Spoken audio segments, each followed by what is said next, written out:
Bueno, entonces, antecedentes personales no patológicos para sistema nervioso va a tomar en cuenta todos estos elementos. Nos importa mucho el nivel socioeconómico y cultural, ocupación y lo demás que ustedes ya conocen. No todos, por supuesto, porque habrá cosas que no sean tan trascendentes para pacientes con patología neurológica. Entonces, vamos a empezar con nivel socioeconómico y cultural. Nos interesa muchísimo las condiciones de vivienda. Recuerden que si los pacientes no cuentan con una adecuada habitación, que cuenten con los servicios, vamos a tener problemas, por ejemplo, del tipo de la cisticercosis. El hecho de que no tengan agua potable, cómo lavarse las manos después de defecar o de orinar, pudiese favorecer esta autoinfestación de una teniasis y provocar una cisticercosis de manera subsecuente. Entonces, sí nos importan mucho los servicios públicos. También el nivel educativo que el paciente o su familia tenga para la identificación de las manifestaciones clínicas. Recuerden que muchos de ellos recurren sobre todo a la medicina tradicional o a los remedios caseros, excepto cuando ven que ya el problema se les está saliendo de las manos. En ese momento es cuando van al servicio médico. Entonces, a veces, pues estas medidas que ellos toman no son las adecuadas, pueden de hecho agravar la patología. Entonces, eso va a ser muy, muy trascendente. Cuando se les deriva, eso ya lo habíamos visto en dicha identificación, en escolaridad, cuando se les deriva un segundo o tercer nivel, pues el desconocimiento de los trámites a seguir para obtener el servicio, o en caso de no contar con una seguridad social, pues los hace difícil el acceso porque no cuentan con los recursos económicos como para acceder a este tipo de atención. La continuidad en el proceso de rehabilitación, pero si hasta a nosotros nos ocurre, ¿no?, que abandonamos el tratamiento en cuanto nos sentimos mejor, imagínense para este tipo de pacientes. Además, el costo para seguir asistiendo a las terapias y demás, pues a veces los hace incosteables. Ok. Y pues lo demás está derivado también de la problemática económica. Aquí, pacientes que van a rehabilitación es difícil. ¿Cuántas veces, no? Los pacientes presentan cefalea continua y demás, y habitualmente pues les ponen chiqueadores, que les ponen que papas en la zona de las sienes y cosas por el estilo, para aliviar el dolor, en vez de acudir a un médico para ver qué es lo que está ocurriendo con el paciente. Bien, en cuanto a la ocupación, aquí recuerden que en personales no patológicos nosotros ya podemos descosernos con todos los datos que quisiéramos precisar respecto a la ocupación. ¿Cuáles son los factores de riesgo? ¿A qué está sometido el paciente? Si está sometido a mucho estrés, por ejemplo, pudiera ser causa de su cefalea o de su síndrome migrañoso. Ya habíamos comentado, aquellos que trabajan en la construcción, sean obreros, sean albañiles, están expuestos a traumatismos. A veces en el momento parece que no es tan relevante, pues sí sufrió un traumatismo craneoencefálico, pero el paciente ni perdió el conocimiento, le dolió un rato y luego se sintió bien y ya no acudió al servicio médico. Y a veces esto es factor para que después haya problemas. Riesgos en el traslado, cuando vamos nosotros a nuestro sitio de trabajo, accidentes, asaltos, que casi en México ni ocurren, pero bueno, hay que tomarlos en cuenta. Los trayectos largos, las famosas ciudades dormitorio, el paciente está todo el día en la calle, regresa nada más a dormir un ratito y después nuevamente a la ocupación. Todo esto es causar estrés, puede ser factor para síndrome depresivo, síndrome de desgaste profesional, etc. Y la alimentación, habitualmente si no llevan sus propios alimentos, pues tienen que consumir donde sea accesible o más barato, y a veces estos lugares muchas veces son muy poco higiénicos. Este es el burnout, síndrome de desgaste profesional. Algunas empresas los exprimen hasta que ya no dan más, y pues ya que los quemaron, los despiden. Bien, en cuanto a vivienda, ya les había manejado que si los servicios brillan por su ausencia, va a ser causa de problemas de tipo infeccioso, de todo tipo, ¿eh? Habitualmente pacientes que viven hacinados, pues no viven hacinados por su gusto, ¿sí? El factor económico es determinante. Entonces, muchas veces están expuestos a problemas infecciosos, les decía, tuberculosis, es una enfermedad, insisto, es una enfermedad de la pobreza que va a la alza en nuestro país, ¿sí? También las condiciones de hacinamiento favorecen el estrés y la violencia intrafamiliar, ¿sí? Están hacinados como sardinas en lata y eso favorece la violencia, ¿sí? Entonces puede haber de todo tipo, de pareja, con fracturas de arcos costales, traumatismos craneoencefálicos, cuando no la cosa llega a puñaladas o balazos, ¿sí? Síndrome del niño maltratado y a veces llegan al infanticidio, ¿sí? También las condiciones precarias de la vivienda favorecen el fecalismo al aire libre y problemas de este tipo que ya les había comentado. Vean esto, ¿sí? Esto es en la India, pero realmente si me la presentan sin algunos títulos, pues fácilmente pienso que esto es México. Esto sí es México. En esas condiciones viven nuestros compatriotas. En higiene personal, vean esto. Las enfermedades parasitarias ocupan un lugar preponderante en los países del tercer mundo. ¿Quién sabe por qué será, verdad? Pero, pues, el problema parasitario predispone sobre todo a esto. Desgraciadamente, es relativamente frecuente en nuestro país que las personas en etapa adulta lleguen a presentar problemas de síndrome de hipertensión endocraniana derivada de la presencia de cisticercos en la cavidad. Esto ya habíamos comentado, que la cisticercosis, el paciente lo primero que presenta es una teniasis cuando consume los huevecillos y cuando se autoinfesta o consume alimentos contaminados con materia fecal de una persona con teniasis, pues lo que va a adquirir aquí tenemos el ciclo biológico de la teniasodium, que me imagino que ustedes están manejando en microbiología y parasitología. La preparación de los alimentos, igual, hay que insistir muchísimo, muchísimo a estas alturas del siglo XXI, todavía estamos con que los pacientes todavía no son conscientes de que tienen que lavarse las manos de manera adecuada, las personas que preparan los alimentos, cortarse las uñas, ¿sí? Lavárselas muy, muy bien, porque son los encargados de la alimentación familiar, ¿sí? Muchas veces cuando no tienen agua potable, pues van al sitio donde la pueden adquirir y sin hervirla, sin nada, pues así la consumen. Aquí tenemos nuevamente el ciclo. Estas diapositivas se las voy a pasar, entonces no me voy a detener mucho en la descripción de la imagen. Actividades recreativas, muy importante en personales no patológicos. Ya vieron lo que sucedió en la autopista Cuernavaca con los chicos de las motos, ¿sí? Pero hay otras actividades recreativas que también nos pueden provocar problemas, de hecho hasta la ausencia de recreaciones. Siempre necesitamos, además de nuestras actividades laborales o estudiantiles en su caso, tiempo libre. Siempre, siempre es necesario, ¿sí? Tanto cambiar un poquito de escenario, salir a caminar con cuidado porque los asaltos están al orden del día, como las vacaciones y procurar ir a algún sitio, ¿sí? Donde ustedes puedan relajarse y no seguir pensando en sus problemas estudiantiles. La ausencia de recreaciones favorece todo esto. Síndrome depresivo, cefalea tensional, estrés. También es peligroso, les decía, paseos en zonas de alto riesgo, los asaltos también están pues por allí muy a la orden del día.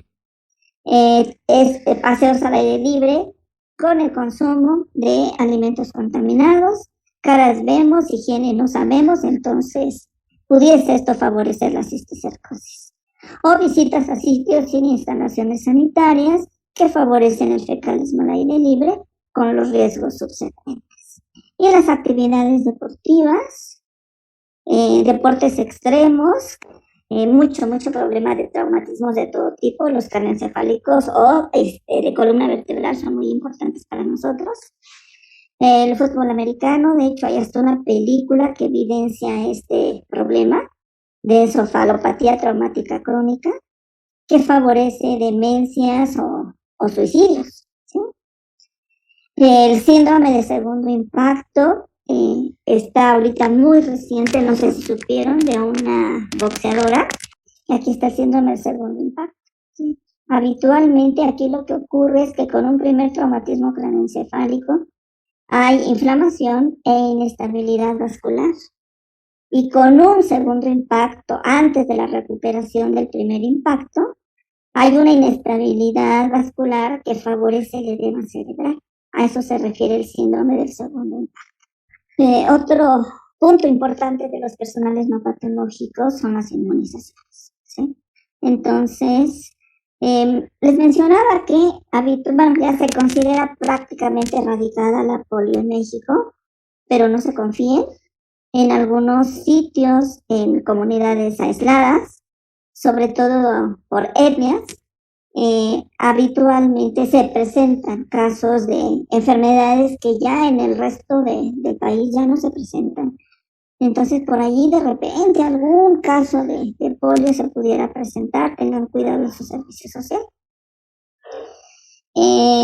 Actualmente se maneja la pentavalente celular, que maneja difteria, tosferina, tétanos, poliomielitis y el de influenza, ¿sí?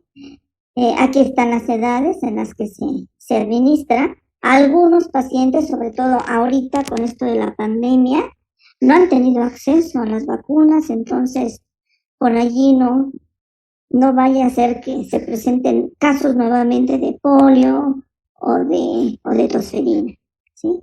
Y ya posteriormente se administra únicamente la antigua triple, difteria, tosferina y tétanos como refuerzo, ¿sí? Pero actualmente lo que aparece en el esquema de vacunación es la pentavalente. También se aplica como refuerzo la de tétanos cada 10 años, si el paciente no ha estado expuesto a algún factor de riesgo, o a los 5 años si es que sí ha estado expuesto. Pacientes que continuamente están manejando zonas infectadas, los veterinarios, por ejemplo, se tienen que vacunar con relativa frecuencia para tétanos, ¿no? ¿Qué otra cosa? Bueno, aquí está la manera. Y la antirrábica, que creo que en algún momento les comenté, que solo se administra a personas expuestas a la rabia, ya sea por mordedura, rasguño o lamedura en zonas de la piel laceradas por algún animal infectado. En esos casos se tiene que administrar. No se crean que es tan raro, todavía por allí aparecen en zonas urbanas perros con rabia y en zonas rurales, para que les cuento. Aquí está el esquema de vacunación, ¿sí? Y las que no son, digamos, como de mucha trascendencia por su afectación de las patologías del sistema nervioso. Y el programa no lo maneja, pero tomen en cuenta también esta, la de la tuberculosis, porque no es raro que se presenten casos de meningoencefalitis tuberculosa. De los personales no patológicos, pues consideramos el COMBE. Además de considerar la vacuna, también consideramos si el paciente ha estado expuesto a alguna persona con tuberculosis, ¿sí? Aquí les manejé algo de epidemiología. Por ejemplo, la tuberculosis meningia representa el 1% de todas las formas de tuberculosis, o sea, sigue presentando. Y aquí las secuelas por esta patología después de una meningoencefalitis tuberculosa, se presentan secuelas variadas, desde alteraciones en los pares craneales, crisis convulsivas, esto ya lo habíamos comentado, trastornos psiquiátricos, alteraciones de la coordinación, etcétera, ¿sí? Se presenta gran variedad de secuelas. Y las relaciones interpersonales, aquí son muy importantes. Conflictiva familiar o situaciones de duelo, lo estamos viviendo con la pandemia. El hecho de que muchas veces ni siquiera se pueden despedir del familiar, ocurre de manera tan súbita que realmente es difícil digerir ese tipo de situaciones, ¿sí? Los lleva a los familiares a síndrome depresivos, trastornos de ansiedad, todo esto se acentúa y ahorita, pues les decía, lo estamos viviendo, ¿sí? El estrés, que entre otras cosas, pues genera violencia intrafamiliar, ya lo habíamos comentado, las condiciones de hacinamiento. Síndrome de niño maltratado a veces no son traumatismos físicos, a veces es descuido, ¿sí? Una forma de maltrato es no atender a las necesidades del niño. Y a veces, muchas veces, ¿sí? Mal alimentados, pueden caer en desnutrición y en algunos casos pudiese presentar de niño maltratado. O el síndrome de niño sacudido, en el cual los jalonean, los toman de los brazos y los niños presentan daño cerebral. Hay golpeteo del cerebro contra la bóveda craneana y eso puede provocar problemas varios e inclusive la muerte. Aquí está la imagen, vean cómo los sacuden. Habitualmente los niños todavía no tienen mucha fuerza muscular a nivel del cuello. Ay, ya se me perdió mi flecha. ¿Sí? A este nivel todavía hay poca fuerza muscular, es poca la resistencia que dan a la sacudida y vean el golpeteo del cerebro contra la bóveda craneana, ¿sí? Puede provocar, les decía, problemas. Dentro de los que consideramos están la rubeola, la toxoplasmosis, la sífilis congénita, que ya se había manejado, bueno, un poquito cuando vimos uro, sufrimiento fetal y sepsis neonatal. Y empezamos con rubeola, ¿sí? Aquí nosotros sabemos que la manera de adquirirla o de que pase al producto es a través de la placenta, cuando la madre estuvo expuesta a la patología en las primeras semanas de gestación, en el periodo de embriogénesis. Ajá. Entonces, una vez que nace el bebé, pues puede presentar el síndrome de rubeola congénito con cualquiera o varias de estas alteraciones, ¿sí? Microcefalia la rubeola congénita es una causa de microcefalia, puede provocar meningoencefalitis, cataratas, que es la opacidad del cristalino, retinopatía e hipoacusia, ¿sí? Aquí lo tenemos, ¿sí? Aquí de hecho es posible apreciar opacidad del cristalino. El cristalino nosotros lo visualizamos a través de la pupila, es un cristal que se encuentra situado exactamente por detrás de la pupila, dentro del ojo, y que normalmente, su nombre lo dice, es transparente, es cristalino, ¿sí? Cuando se presentan cataratas en adulto, por ejemplo, generalmente es por depósitos de colesterol. Entonces, por eso hay que tener mucho cuidado con la ingesta de grasas, porque a la larga ese colesterol, además de depositarse en las arterias, también se deposita en el cristalino y es causa de cataratas en los adultos. Pero en el caso de los niños, no. Es un proceso infeccioso, ¿sí? Que termina con la opacidad de este cristal. Otra patología a considerar es la toxoplasmosis. Es igual causada por un contagio transplacentario de Toxoplasma gondii y casi la mitad de las mujeres infectadas tienen alguna repercusión en cuanto a sus productos, porque durante el embarazo se va a presentar secuelas de esta patología, ¿sí? De las más frecuentes está la corioretinitis. La retina y la coroides esclerótica son las tres capas del globo ocular. La más externa, que inclusive nosotros la podemos ver por el frente del paciente, pues es la esclerótica, ¿sí? Es blanca. La capa intermedia es la coroide y la capa más interna, esta es la retina, que es donde se forman las imágenes visuales. Una corioretinitis me dice que se inflaman estas dos capas, tanto la interna como la capa. Permítanme. Puede, les decía, cursar con hidrocefalia o con calcificaciones intracraneales. También es causa de microcefalia e inclusive convulsiones en el cuerpo. Y aquí tenemos algunas de las alteraciones. Esto es una hidrocefalia, ¿sí? Vean la bóveda craneana comparada con la cara. las calcificaciones que se pudieran presentar, retraso mental o inclusive microcefalia. Y tenemos también la sífilis congénita, que puede ocasionar desde muerte fetal a muerte perinatal o infecciones neonatales. Prácticamente el treponema pálido puede pasar a través de la placenta, como Pedro por su casa, y provocar grandes alteraciones en el producto, ¿sí? Las manifestaciones de esta sífilis congénita se pueden dar de manera temprana o de manera tardía. El hecho de que en ese momento no se noten no implica que no venga ya con trastornos el bebé.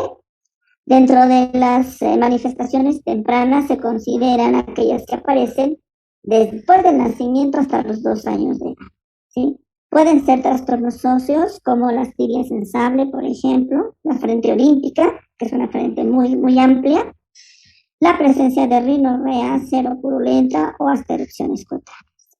Y la tardía es aquella en las que las manifestaciones se manifiestan, las manifestaciones aparecen después de los 2 años de edad, ¿sí?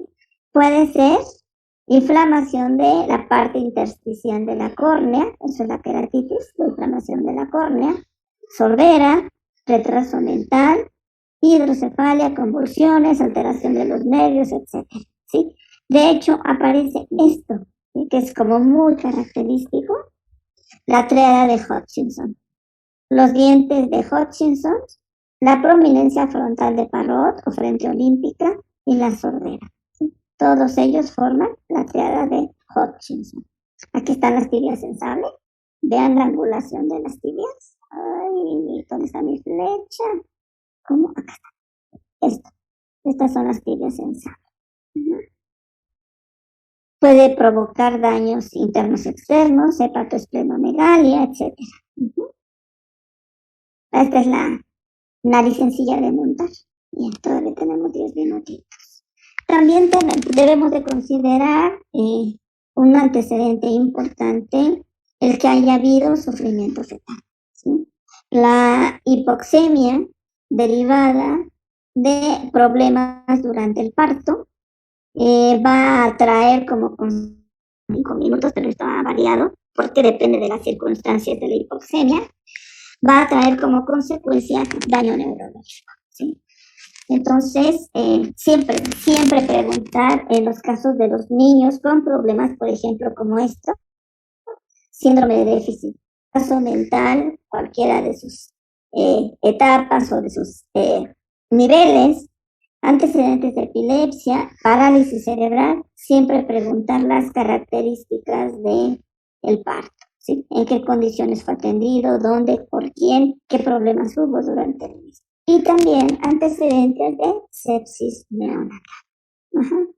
Entonces, ¿cuáles son igual las condiciones de atención? ¿A qué estuvo expuesto ese bebé los primeros 30 días después del nacimiento? Y si hubo problemas de tipo infeccioso